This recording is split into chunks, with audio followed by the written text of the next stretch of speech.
नमस्कार, मैं पंकज पांडे, देख रहे हैं आप न्यूज 11 भारत और हाजिर हूं 11 स्पेशल लेकर। सबसे पहले हम बात कर लेते हैं अभी एक ऐसे बड़े राजनीतिक घटनाक्रम की जो आने वाले दिन में पता चलेगा कि क्या होने वाला है।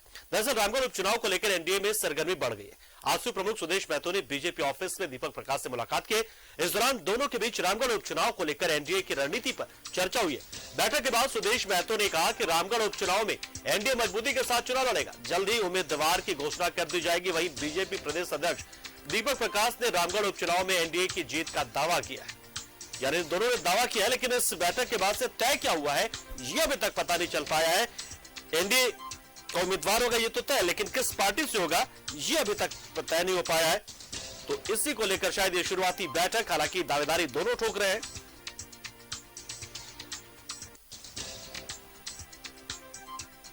तो फिलहाल जो है वो बातचीत का जो दौर है वो चल रहा था लगातार, और करीब करीब इसे तय माना जा रहा है कि कौन होगा। एक औपचारिकता भर रह गई है और जल्द ही इसका फैसला ले लिया जाएगा। हालांकि स्वाभाविक तौर पर यह आजसू की दावेदारी बनती, वहां पर एक आजसू का जनाधार वहां पर है और वहां पर चंद्रप्रकाश चौधरी का अच्छा खासा जनाधार है, जो कि खुद सांसद है आजसू से ही, यानी कि एनडीए में ही एक हिस्सेदार वो भी है। तो ऐसे में एक दावा तो है, लेकिन क्या होगा, नाम कब तक आएगा, क्योंकि अब तारीख जो है वो नजदीक आते चली जा रही है उपचुनाव के नामांकन को लेकर। तो ऐसे में किसी एक नाम पर सहमति बना लेना होगा दोनों ही दलों को। शायद यही कवायद की जा रही है लगातार कि देखिए 26 जनवरी का दिन, गणतंत्र दिवस का दिन, बसंत पंचमी का त्योहार, सरस्वती पूजा मनाए जाने के इस बीच में एक राजनीतिक मुलाकात भी हो रही है। और सहयोगी राजेश इस खबर पर पूरी जानकारी देने के लिए फोन लाइन पर हमारे साथ जुड़ चुके। राजेश, देखिए मुलाकात तो हो गई है, लेकिन क्या कुछ छनकर निकल कर आया है? कौन होगा एनडीए का उम्मीदवार, किस दल से होगा वो? देखिए, मुलाकात हो गई है, बात हो गई है और यह तय हो गया है कि आजसू प्रत्याशी वहां उतारे जाएंगे और भाजपा उसे समर्थन करेगी। यानी एनडीए वहां चुनाव लड़ेगा और ये तय हो गया है। हाँ, इसकी ऑफिशियल घोषणा भले नहीं हुई हो, वो एक बीजेपी की चुनाव समिति की एक बैठक होगी, जो एक दिल्ली में भी, देवघर में भी हुई थी, लेकिन उसके बाद एक और यहाँ पर बैठक होगी। उसके बाद इसकी घोषणा की जाएगी कि आजसू प्रत्याशी को समर्थन दिया जाएगा। चूंकि आज 26 जनवरी ही है और 31 जनवरी से नामांकन की प्रक्रिया शुरू होगी, समय पर्याप्त है। लेकिन सुदेश महतो ये आग्रह करने आए थे प्रदेश अध्यक्ष दीपक प्रकाश से, जो एक शिष्टाचार होता है, एनडीए में हो, घटक दल है, सहयोगी दल है, ये अलग विषय है, लेकिन एक तरीका होता है सहयोग मांगने का।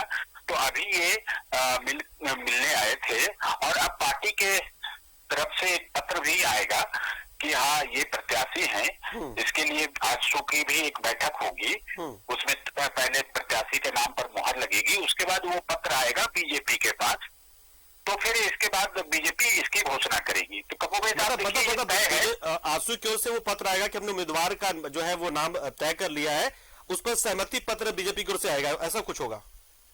हाँ, बिल्कुल यही है, क्योंकि आजसू ने समर्थन मांगा, बीजेपी ने समर्थन देने का मन बना लिया। सुदेश महतो जो प्रमुख है पार्टी के, वो आए, बीजेपी के दरबार में आए, प्रदेश कार्यालय में आए, प्रदेश अध्यक्ष से मिले, आग्रह किया।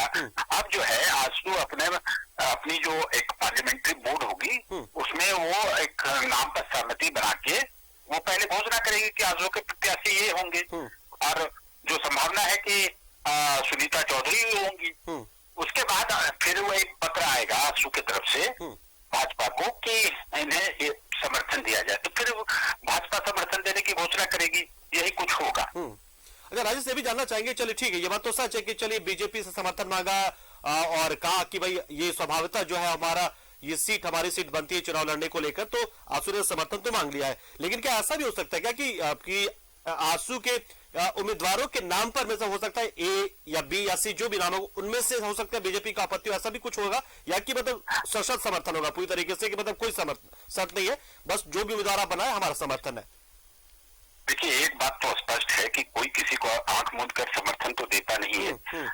कैंडिडेट का की सूरत और सीरत तो देखी ही जाती है किसी भी मामले में, कहीं भी कोई अलायंस होता है तो।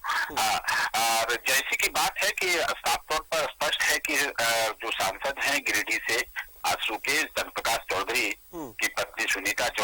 2019 के विधानसभा चुनाव में लड़ी थी, क्योंकि उसमें गठबंधन नहीं था इसलिए वो पराजित हो गई थी, दूसरे नंबर पे थी और भाजपा तीसरे नंबर पे थी। बिल्कुल। तो जाहिर सी बात है कि कैंडिडेट वही होंगी और उसके लिए चंद्र प्रकाश चौधरी काफी सब पहले से कम से कम 20 दिन पहले से ही वो वहां पर वर्कआउट कर रहे हैं। जैसे ही यह सीट खाली हुई वैसे ही चंद्र प्रकाश चौधरी वहां लग गए और जाहिर सी बात है कि वो अपनी पत्नी के लिए ही लगे हैं और भाजपा के भी कुछ प्रमुख नेता वहां जाके पार्टी अटेंड कर रहे हैं। चंद्र प्रकाश चौधरी वहां अलग अलग जगहों पर अपने समर्थकों, अपने कार्यकर्ताओं के बीच पार्टी दे रहे थे, तो उसमें भाजपा के नेता भी जाकर शिरकत की है। पूरी तरीके से सहमति है और ज्यादातर जो संभावना वो सुनीता चौधरी के नाम पर ही जो है मुहर लगने की है। बहुत बहुत शुक्रिया राजेश समाज साथ जुड़े आप। तो कुल मिलाकर अब जो है मनोवैज्ञानिक बढ़त यहाँ पर एनडीए बनाता हुआ और लगभग जो सहमति है वो बन चुकी है और बस अब औपचारिकताएं ही रह गई है, यानी कि एक मनोवैज्ञानिक बढ़त बनाने की कोशिश एनडीए ने कर ली है रामगढ़ उपचुनाव को लेकर। दूसरी ओर कांग्रेस में अभी तक चीजें स्पष्ट होती नजर नहीं आ रही है, हालांकि झारखंड पार्टी ने भी चुनाव लड़ने का ऐलान कर रखा है वहां से।